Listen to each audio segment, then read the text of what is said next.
Hello అండి అందరికీ welcome to SR family vlogs. ఇప్పుడైతే మనం రామోజీ ఫిల్మ్ సిటీ దగ్గర ఉన్నాం. ఇదైతే ప్రజెంట్ వీడియో కాదు, యాక్చువల్గా లాస్ట్ ఇయర్ వీడియో. ఇది మిస్ అయి ఉండే, సో ఇప్పుడు పోస్ట్ చేస్తున్నాను అన్నట్టు. సో ఫిల్మ్ సిటీ నుంచి మనం టికెట్ తీసుకున్న తర్వాత లోపలికి అయితే మనకు బస్సులో తీసుకెళ్తారు. యాక్చువల్గా టికెట్ తీసుకునేటప్పుడు పెద్దవాళ్ళకి ఓకే, కానీ చిన్నపిల్లలకి ఎట్లా అంటే ఏజ్ బట్టి కాదు, వాళ్ళ హైట్ను బట్టి టికెట్ మెజర్ చేస్తారన్నట్టు. ఇది కొత్తగా అనిపించింది. సో ఫస్ట్ టైం వెళ్ళే వాళ్ళైతే ఎర్లీ అవర్స్లో వెళితే మనం ఎక్కువ ప్లేసెస్ చూడడానికి ఉంటుంది. సో మనల్ని ఒక ప్లేస్లో దించారు. ఇక్కడ స్టార్టింగ్ ఇనిషియల్గా ఇదే అన్నట్టు. లొకేషన్ అదిరిపోయింది కదా. అండ్ మనతో పాటు మన రాజు అండ్ అను కూడా వచ్చారు. వాళ్ళని కూడా కొన్ని పిక్స్ తీసుకొని లోపలికి వెళ్ళాము.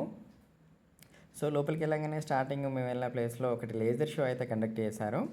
అది పిల్లలతోటి వెళ్ళినప్పుడైతే పిల్లలు బాగా ఎంజాయ్ చేస్తారు. షో కూడా ఒక హాఫ్ అన్ అవర్లో అయిపోతుంది, ఎక్కువ టైం ఏమి తీసుకోరు. ఆ తర్వాత నుంచి మనం బయటకు వచ్చిన తర్వాత ఇక లొకేషన్సే ఉంటాయి. ఇప్పుడు చూడండి, మనం స్టాచ్యూ ఆఫ్ లిబర్టీ దగ్గరికి వచ్చాం. యుఎస్లో ఉన్నాం మనం ఇప్పుడు. సో ప్రతి లొకేషన్ ఏ చూసినా కూడా నెక్స్ట్ లెవెల్ అనిపిస్తుంది. ఇవన్నీ మనం సినిమాలలో చూస్తాం కదా, ఇట్లా లైవ్గా చూసే వరకు భలే అనిపిస్తుంది. సో ఒక దగ్గర నుంచి ఓవర్వ్యూ ఎట్లుంటుందని తీశాను. చాలా పెద్ద ప్లేస్ ఇది. నిజానికి ఇది ఒక పర్టికులర్ ప్లేస్లో ఉండి తీస్తేనే ఇంత స్పేస్ కనిపిస్తుంది. సో ప్రతి ప్లేస్లో వచ్చి ఇన్ పాయింట్ అవుట్ పాయింట్ ఉంటుంది. వాళ్ళు మనల్ని ఒక లొకేషన్ తీసుకొచ్చి వదిలేస్తారు. అక్కడ మన అన్నీ పీస్ఫుల్గా చూసుకొని అన్నీ చేసిన తర్వాత మళ్ళీ అవుట్ పాయింట్కి వెళ్తే అక్కడ నుంచి మళ్ళీ నెక్స్ట్ లొకేషన్కి సేమ్ ఉంటాయి. చాలా బస్సెస్ ఉంటాయి. ఈ బస్సు వెళ్తే ఆ బస్సు ఎట్లా అని అట్లేం అనుకోకండి, పీస్ఫుల్గా చూసి ఎంజాయ్ చేయొచ్చు. సో మేమైతే ఇక్కడ లొకేషన్కి వచ్చాము. ప్రతి లొకేషన్ చూడండి, మొత్తం సినిమాటిక్ రేంజ్లో ఉంది కదా, అన్నీ అసలు ఎక్సలెంట్ అనిపించింది. ఇక మనోళ్ళు అయితే కాసేపు ఆడుకున్నారు అక్కడ. ఇది చూడండి, ఈ కోటలు ఇవన్నీ కూడా అసలు రాజదర్బార్ లెక్క అనిపించింది కదా. నేనైతే చాలా అంటే చాలా ఎక్సైట్ ఫీల్ అయ్యాను నిజానికి. అండ్ ఇక్కడ చాలాసేపు తిరిగిన తర్వాత మేము లంచ్ బ్రేక్ అయితే తీసుకున్నాము. సో దగ్గర దగ్గర మనకు ప్రతి స్పాట్లో మనకు తినడానికి వాటన్నిటికి సంబంధించిన అరేంజ్మెంట్స్ అన్నీ ఉంటాయి. సో ఎక్కడ టెన్షన్ తీసుకోవాల్సిన పని లేదు. అండ్ లంచ్ చేసి అయితే మళ్ళీ మన జర్నీ అక్కడ నుంచి వేరే బస్ ఎక్కి స్టార్ట్ అయ్యాము. వెళ్తూ వెళ్తూ దారిలో ఏంటంటే మనకు మంచి లొకేషన్స్ కూడా కనిపిస్తాయి. చూడండి, ఈ ఫౌంటైన్ అద్భుతంగా ఉంది కదా. ఇప్పుడు మనం వచ్చేసి ఇది భాగవతం సెట్ అంట. అసలు ఈ సెట్లో చూడండి, నిజానికి చూస్తుంటే అంటే ఇప్పుడు మీకు వీడియోలో ఎలా కనిపిస్తుందో కానీ లైవ్గా చూస్తుంటే మొత్తం దగదగ మెరిసిపోతుంది సెట్ మొత్తం. సో భాగవతం షూటింగ్ అంతా ఇక్కడే జరిగిందంట. ఇక్కడ కాసేపు అలా టైం స్పెండ్ చేసాము. నేను చెప్పాను కదా, ఎక్కువ టైం స్పెండ్ చేసినా కూడా బస్సెస్ ఉంటాయి, ప్లేసెస్ సేమ్ లొకేషన్కే వెళ్తా అంటారు మళ్ళీ అందరూ. కానీ ఎర్లీ అవర్స్లో వస్తే ఎక్కువ ప్లేసెస్ చూడడానికి ఉంటుంది. ఇది మన అత్తారింటికి దారే సినిమాలో లాస్ట్ క్లైమాక్స్ సీన్ ఉంటుంది కదా, స్టేషన్ సీను, అది ఇక్కడే అన్నట్టు షూట్ చేసింది.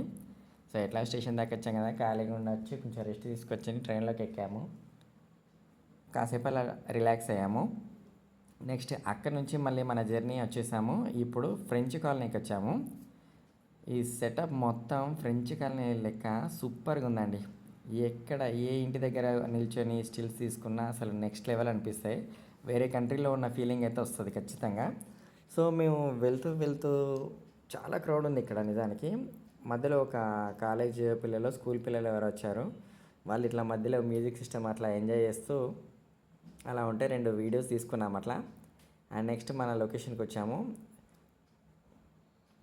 చూడండి, అసలు అవుట్లుక్ వీడియో తీద్దామంటే అది ఎంత పెద్దగా ఉంది చూడండి, ఎంత హైట్ నుంచి ఉంది, అంత దూరం నుంచి తీయాల్సి వచ్చింది అది. ఇంకా చాలా ప్లేసెస్ ఉన్నాయి నిజానికి, ఇవన్నీ ఒక్క వీడియోలో చూపించలేము కదా. సో పార్ట్ 1 పార్ట్ 2 అట్లా నేను తీసి చూపిస్తాను. ఇప్పుడైతే మనం బ్రీఫ్గా అయితే చూసాము. నెక్స్ట్ పార్ట్ 2లో బాహుబలి సెట్ అయితే చూపిస్తాను మీకు. And last end of the day వచ్చేసి వీళ్ళు కార్నివల్ ఒకటి కండక్ట్ చేస్తారు. అందులో డిఫరెంట్ టైప్ ఆఫ్ సెట్స్ అన్నిటిని ఇట్లా ఒక రోడ్ షో లాగా పెట్టి కండక్ట్ చేశారు. ఎక్సలెంట్ అనిపించింది నిజానికి. వాటన్నిటి డెకరేషన్ కానీ లైటింగ్ కానీ పిల్లలైతే భలే అంటే ఎంజాయ్ చేశారు. అండ్ టైం స్పెండింగ్ అయితే ఎక్సలెంట్ అండి. చాలా అంటే చాలా టైం స్పెండ్ చేయొచ్చు, ఎక్కడ బోర్ కొట్టదు, ఎంత చూసినా ఇంకా మిగిలే ఉంటుంది. సో ఇప్పటివరకు చూసారు కదా, కొంచెం మన ఛానల్ని అయితే లైక్ చేసి సబ్స్క్రైబ్ చేయండి. అండ్ ఇంకా 2-3 పార్ట్స్ అయితే ఉన్నాయి. అందులో బాహుబలి సెట్ ఉన్నాయి, మహిష్మతి సామ్రాజ్యం ఉంది, చాలా అంటే చాలా బ్యూటిఫుల్ లొకేషన్స్ ఉన్నాయి. ఇంకా ఇది లాస్ట్ అండ్ ఫైనల్ అన్నట్టు అద్భుతంగా ఉందిగా Nandi set. Thanks for watching. Please subscribe.